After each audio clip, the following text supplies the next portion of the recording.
DNA became the better form of information storage, and that's for a few reasons.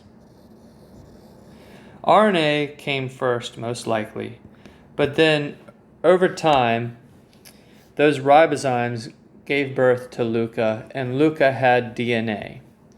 And so the reason why DNA is so advantageous is because it's compact, it's more efficient at being copied, and it's more stable, and it mutates less frequently, which means it's more stable, and it can, which means it still mutates enough for evolution, but it's still stable enough to maintain life, whereas RNA was changing too quickly to the environment.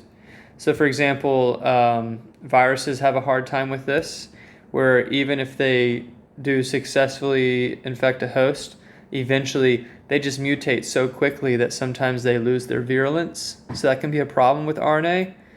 I'm going to use a triangle to represent delta change. So the change is very high with this, whereas with DNA, the change tends to be very low. So it's a much more reliable storage system. And DNA can be compressed with histones. So the cool thing about DNA is you can take DNA, and I'm going to zoom out until you can't see the two strands. You can only see one strand now. It's still two strands, but I don't feel like drawing. So the cool thing about DNA is it can interact with proteins in a way that RNA can't. And so, for example, it can wrap around histones.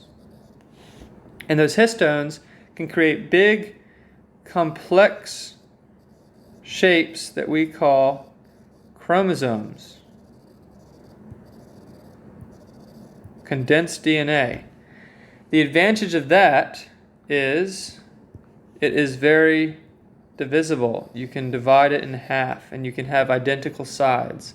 That's something that you can't really do with the same efficiency with RNA. It would take a long time to copy that amount of RNA. Furthermore, DNA can be proofread, so there's a proofreading mechanism to DNA to keep it stable. And it can also recombinate for sexual reproduction, meaning that you become a blend of your parents. So a lot of advantages to it. I like to liken it to computer technology. So a long time ago, we had disks that spun in our computers. And there was a laser that would hit these disks, a lot like how music players in the past, like vinyl records, would play music as the little needle hit the record and it spun around. In the same way, a laser used to hit this disc. And now we have SSDs, which have no moving parts, and you can compress a lot more on there. You can put a lot more on an SSD, and it lasts a lot longer. It's more stable. DNA is a lot like the new SSD version of RNA. RNA is still very useful. So here's another reason why DNA is so great. Because with DNA, it's like a giant filing cabinet. With DNA, you have genes. So there might be a gene at this loci. Maybe there's a gene at this loci, and there's a gene at this loci. With RNA, you can't turn RNA off, but you can turn parts of DNA off. So maybe this is off, and it's not transcribed, and maybe this one is on, and that will now make a piece of RNA. That piece of RNA will now do something for the cell, and maybe this one is off. You can switch them on and off according to environmental signals.